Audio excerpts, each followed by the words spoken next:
Hello नमस्ते यहाँहरू सबैजनालाई। आज भने म तपाईँहरूलाई एउटा कुरा सिकाउन गइरहेको छु, माछा कसरी सजिलो तरिकाले मार्ने भनेर। यो दुईटा बोतलबाट हामीले सजिलै माछा मार्न सकिन्छ। यसलाई कसरी मार्न सकिन्छ भनेर चाहिँ म सिकाउन गइरहेको छु। आउनुहोस् मसँगै सिकौँ, तपाईँहरूलाई पनि सजिलो हुनसक्छ र माछा इजिली समात्न सक्नुहुन्छ धेरै नै। अब यसको लागि चाहिँ दुईटा बोतल लियो, अनि अब यो दुईटा बोतललाई चाहिँ यस्तो गर्ने भनेपछि यो एउटा बोतललाई यहाँनिर यसरी एउटा चिह्न बनाउने, अनि यहाँनिर दुलो, यहाँनिर चाहिँ देख्दै हुनुहुन्छ, यहाँनिर दुलो बनाउने, यहाँनिर चिह्न बनाएर दुलो बनाउनको लागि चाहिँ चक्कु प्रयोग गर्दा पनि हुन्छ, अनि लाइटर प्रयोग गर्दा पनि हुन्छ। यसरी लाइटर प्रयोग गरेर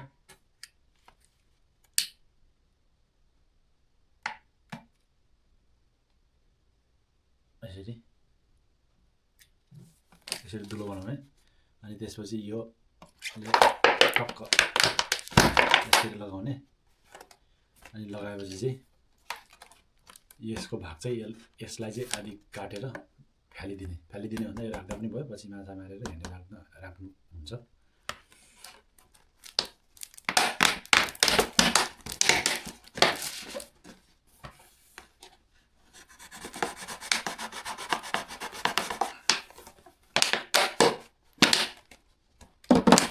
काट्ने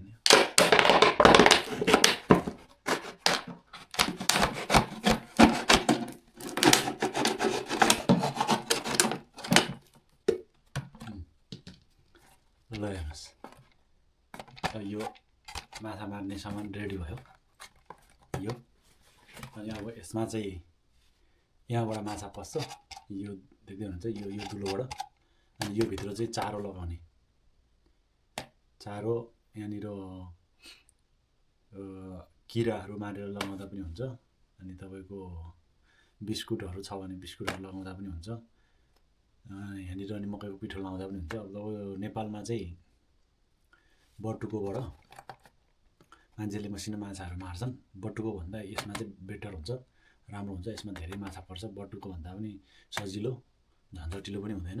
अब तपाईँहरू खोलातिर जानुभयो भने, पिकनिकतिर कतै जाँदा खोलातिर माछा देख्नुभयो भने प्रायः यस्तो खाली बोतलहरू त खोलाको छेउछाउ भेटिहालिन्छ।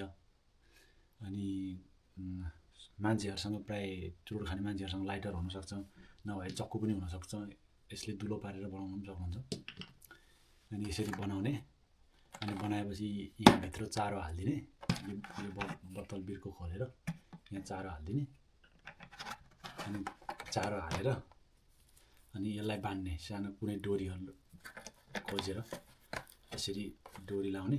अनि डोरी लाएर अब पानी धेरै गहिरो छ भने यहाँनिर यस्तोमा ढुङ्गा बाँध्ने, यसमा चाहिँ टुप्पामा, अनि ढुङ्गा बाँधेर यस्तो पाराले राख्ने।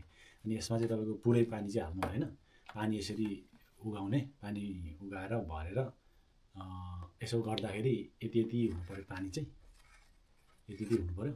अनि यो चाहिँ पुरै डुबाइदिने, अनि तल यो ढुङ्गा लगाएर यहाँ किला गाड्दा पनि हुन्छ, ढुङ्गा लगाएर यसरी गाडिदिने। अनि त्यसपछि माछाहरूले यहाँ चारो देख्छ, अनि यताबाट आएर यहाँ पस्छ, यहाँ पसेर चारो खाएर अनि यता माथि खेलेर बसिरहेको हुन्छ, यो माथि यहाँनिर खेलेर बसेको हुन्छ। पानी चाहिँ यति मात्रै लाउनुपर्छ, यति हो चाहिँ पानी ग्यास हुनु पऱ्यो, हावा हुनु पऱ्यो, पुरै पानी लाउनु हुँदैन। पुरै पानी लाउँदा चाहिँ माछा पसेको पनि निस्केर जान सक्छ, त्यही भएर चाहिँ यति मात्रै पानी हुनु पऱ्यो। यो चाहिँ एकदम राम्रो लाग्यो, यो एकजना पत्रीको भाइले मलाई सिकाएको हो, मलाई चाहिँ यो आइडिया एकदम राम्रो लाग्यो। तपाईँको नेपालमा बटुको थापिन्छ, यो बटुको भन्दा चाहिँ धेरै राम्रो छ, राम्रो पनि। यहाँ माछा पनि अब एकै ठाउँ 1 किलो जस्तो माछा पर्दो रहेछ। यहाँनिर हामीले कोरियामा चाहिँ यसरी थापेर खान्छौँ। म तपाईँहरूलाई हामीले थापेर मारेको माछाहरू पनि देखाउँछु, जस्तै हामीले मारेर खाएको थियौँ यसरी। अनि यो चाहिँ एकदम बेटर आइडिया लाग्यो मलाई। एकदम सजिलो पनि बनाउनु पनि। यदि मकै पिठो नभयो भने बिस्कुटहरू चाउचाउहरू लाँदा पनि भइहाल्यो यो यहाँनिर यो मुनि।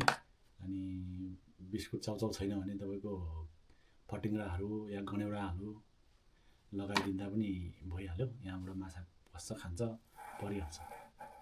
यो चाहिँ बटुकोभन्दा बेटर छ। तपाईँहरू पनि ट्राई गर्नुहोस्। यो एकदम राम्रो आइडिया हो माछा मार्नुको लागि। यो अब यसमा चाहिँ नखानु पऱ्यो। यो सानो मुखमा त्यो सानो मुखमा थोरै यति पर्छ। अलिक ठुलो ठुलो मुखमा यसमा चाहिँ परेछ सानो होइन। ठुलो मुखमा चाहिँ यस्तो हुन्छ क्या, हेर्नु न, यो अत्र ठुलो पर्छ क्या। यहाँ पनि चाहिँ ठुलो चाहिँ यहाँ पनि छ है। अच्छा कताती यस्तै कोरियामा माछा खाएपछि त नि मान्छे तागतिलो भइहाल्यो नि। ल साथी 2 किलो झन्डै 2.5 किलो छ है, बढी है।